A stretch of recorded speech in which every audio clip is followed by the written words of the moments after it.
Good morning, everybody. And Mike, WX0MIK. I guess I should have made this a two-part series of my antenna setup here. So let's talk on coax. In the last video, you've seen where I ran the coax up on top of the roof. Now let's look at it from the bottom perspective, and then you can kind of see what I have going on here. So it drops off over the roof here, and then I put it into this pipe to kind of keep it a little bit neat. And that goes down into down here. I have it go into here. So this is my ground. And here's two of the antennas. Yes, I have not grounded this antenna here, sorry. And then everything else loops around and goes up into the house. That's not probably the best way to do that, but that's how I made it work, and it's worked for me overall. Notably, though, is the ground rod here. So two of my antennas are grounded. These are lightning arresters, but they are also ground. So I have them grounded into this physically, and then this is my station ground coming in from inside the house. So what you don't see inside is how I have everything else hooked up. So from there, I have a metal 2-gang plate that I have drilled holes in, and then I have put in connectors in there, so as a pass-through. So the metal plate also serves as kind of a mini ground type scenario, and then it goes into the shack and into the radios and stuff from there. That is also where I disconnect things. Most of them I put on a quick disconnect now, so I can just unplug and plug it in fairly easily, because I do in summer unplug them every night and plug them in only when I'm going to use them.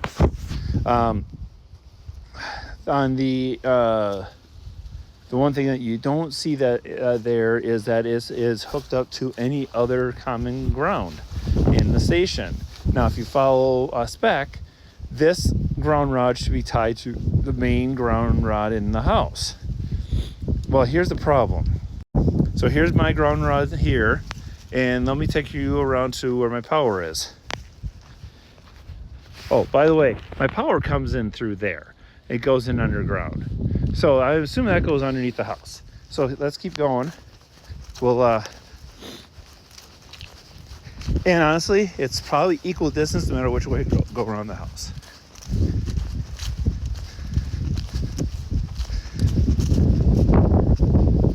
It's underneath there. So everything comes in underneath there.